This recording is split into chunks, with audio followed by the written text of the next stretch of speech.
little late. We look ridiculous as it is, in my judgment. I mean, if you go walk the streets of Berlin a year ago, people were saying, oh, well, this is terrible what the Russians have done. Now on the streets of Berlin, people are saying, what, are the Poles insane? Are the Americans insane? We don't want a major war in Europe, and we don't need it. And remember that before this began, Russia had a very small army. Now it has an army of at least 750,000 with brand new weapons ready to strike. I mean, the Russians have practically mobilized the country. We're nowhere near that. It would take us months to catch up. It's time to be realistic. They have more in this game than we do. What happens in Ukraine is existential for them. For us, it's like Cuba or Mexico. But for them, it's everything. For us, Ukraine is nothing. We want the best for the people. That's about it. Or that's peace. Right. And peace, definitely ending this war and peace would be the best thing for the Ukrainian people. Is Lindsey Graham an idiot? And I ask this because... Well, here's the thing. So he has tweeted out saying, I will be working with Republicans and Democrats in the Senate to pass a resolution urging the admission of Ukraine into NATO. The best way to prevent future wars and promote peace is to create security guarantees that make aggressor nations think twice before starting wars. Ukrainian NATO membership is vital to the future security of Europe and the world. I believe there's an overwhelming majority of senators supporting this proposition, he says. But he's now facing rebuke from Republicans in the House and the Senate because they're saying, no. This isn't actually what we want. Why is Lindsey Graham so out of step with the rest of the Republicans? Is he just more bought off by the military-industrial complex than the rest, or what's the deal here? I think you always need to identify the donors. There are major donors out there, oligarchs in the Western sense, billionaires, Zuckerberg, Gates. There are many, many others beyond that. Look at the hedge fund managers that are billionaires. Where does their money go? What do they want? We have a ruling class that hates Russia, that wants to destroy it, then wants to strip it of its resources and exploit it for profit. That's what it's about. He's simply saying what his donors want him to say. Now, he's a combat lawyer, remember? So he understands everything there is about warfare. He's been under fire many times. He knows what it is like to watch American soldiers die or be wounded in foreign lands, doesn't he? No, he doesn't. The second part is that the rest of the world right now looks upon us as the aggressor. Most of the world sees what Russia is doing and doesn't see it in those terms. If Russia were the aggressor, things would have been different right now in Ukraine. That place would look like a parking lot, and the Russians would be well on their way to the Polish border. That hasn't happened, and that's not what the Russians want. The Russians, especially Mr. Putin, wants to be able to live with his neighbors when the war ends. We don't seem to care about that. So what we've left behind us is a trail of hatred and destruction in Iraq, in Afghanistan, in Syria, in Libya. That's not what Putin is interested in doing in Europe. So that's why the whole notion of, well, if we don't stop the Russians now, they'll go straight through. That's a lot of nonsense. This is 2023, not 1903, not 1983. The world really is different. We need to look at it through a different lens. Yeah. One other thing I think why Lindsey Graham is kind of an idiot in pushing for this is that it would be in the Republicans' best interest if this war ended under Biden, right? I mean, we saw what happened with the withdrawal of Afghanistan. That was a disaster for Biden. It was done in a very disastrous way. Many of us, I definitely wanted to see the end of that war for sure, but didn't like the way it was handled. This would be a gift to Republicans if this ended under Biden. And it was like, look at Biden. He's failed us completely, rather than rolling this into the next administration, which very well would be a Republican administration, many of us believe, and then having to have the Republican end it. And then look who Russia wins. It just seems like you'd want to back down now as Republicans, you would think would want this. But my question is, you've been in the military for a long time. You were on the battlefield. How does the United States move forward with this military, the military industrial complex? How should we re-envision? Because we're not winning. We can't even beat the Taliban, a bunch of people in the, random fighters in mountains. we're not winning wars. We haven't won wars in so long. And now here we are, another mistake. What is the future for the military for the United States? Our military is at a low ebb. We spend more money than anyone else in the world. In fact, more money than the top 10 powers in the world on defense. We believe that if you shove enough money into the Defense Department, you're going to get competence, capability, military power out of it. That's not true. Can we have 44 four-star generals on active duty? 44 generals and admirals, 4 stars. We have 1.12 million people under arms. In 1943, we had 12.2 million under arms. We only had 7 4 stars, generals and admirals.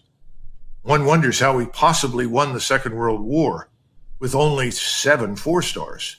Aren't we lucky that we have 44 today? What's my point? My point is this is a bloated bureaucracy.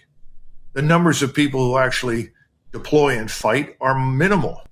And now we have destroyed morale. We're undermining discipline with all of this wokeism and nonsense.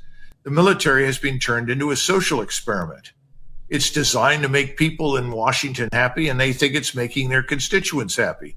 Oh, look at my daughter, Susie. She's a warrior. It's a lot of nonsense. We're living in a fantasy world.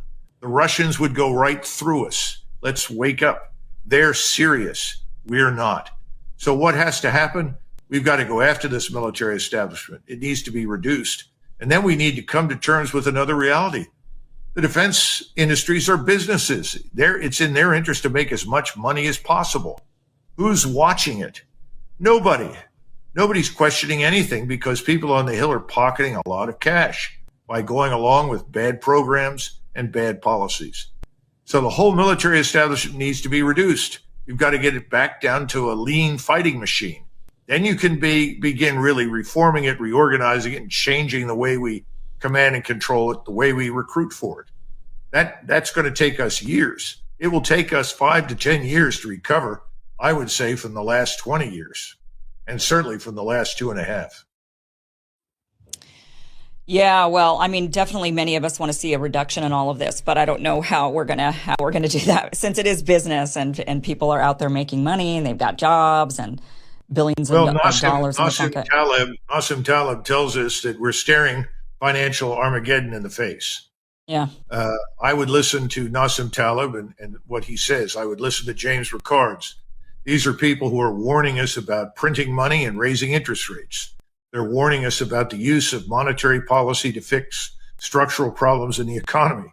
Can't be done. Something's got to give. And we haven't even talked about the border. We haven't talked about the rule of law, the criminality in our cities. What are we doing in Ukraine? There's nothing there for us to do. Everything that we need to do is here at home. And most of the world is eminently capable of defending itself. And contrary to popular belief, there are not large armies, navies, and air forces in China and Russia just waiting for the opportunity to invade somebody else. Nothing could be further from the truth. I want to wrap up now by talking about Pogosian. What in the world is going on with this? So we saw a mutiny, a supposed mutiny that lasted a day or less than a day. We did see airmen killed, maybe about a dozen of Russian airmen. Nobody was arrested for that. There didn't seem to be any repercussion for those lives lost. Pogosian then was supposedly exiled into Belarus. Lukashenko made a deal and brought him over to Belarus, supposedly. But now we're hearing reports that he actually met with Putin 5 days after this supposed mutiny. And he's now apparently roaming free in Russia. I mean, they're saying that he's been spotted in Moscow. He's been spotted in St. Petersburg. That he's just, Lukashenko said he's not in the territory of Belarus. So he's even said he's not here.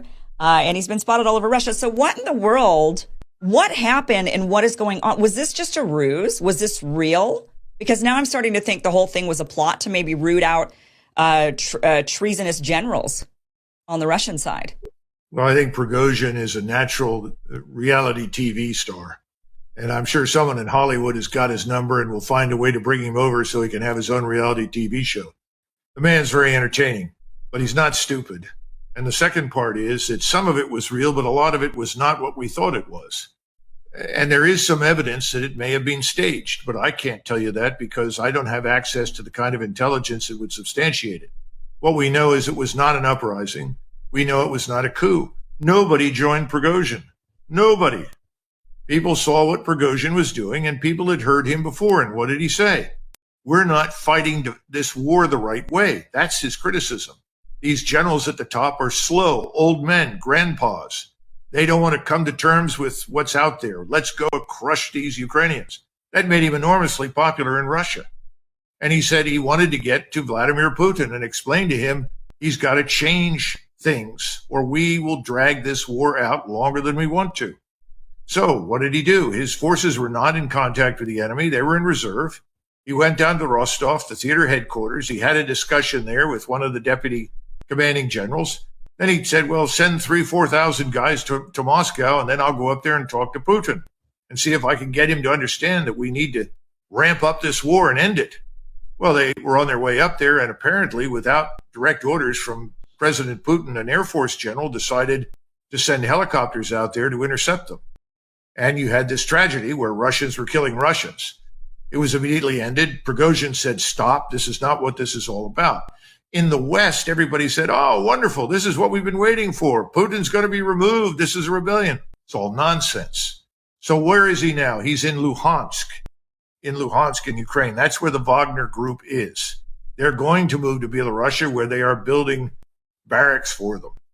Where is Pogosian? He's in St. Petersburg. Yes, he was with Putin in Moscow. He and 35 of his officers sat and talked to Putin for 3 hours. I'm sure Putin got an earful, but Putin knows these men are Russian patriots. They fought hard for Russia. They will fight hard for Russia again.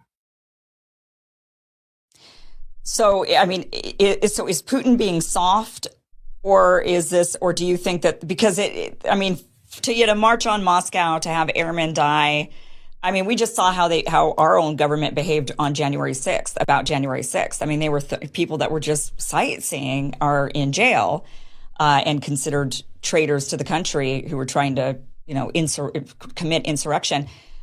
I mean, this was a much bigger deal, and yet Pogosian's just hanging around in St. Petersburg, and they're having meetings for 3 hours, which is like coffee, going to coffee. I mean, or do you think that maybe this was a little bit different than the way we're interpreting it, at least the way the West interpreted it? During World War II, George Patton frequently spoke out and was very critical of the conduct of the war by Eisenhower and others. Sometimes he used names, sometimes he didn't. When he slapped a soldier, there was an opportunity to take Patton completely out of the war, send him back to Washington, reduce him in rank, and so forth. What did we do?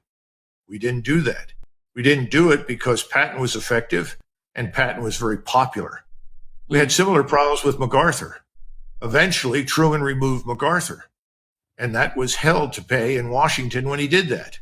Not because they didn't think MacArthur had spoken out of turn, and he had, but because he was a national hero. Everybody loved him. He delivered victory at Incheon. They didn't like the way he was treated.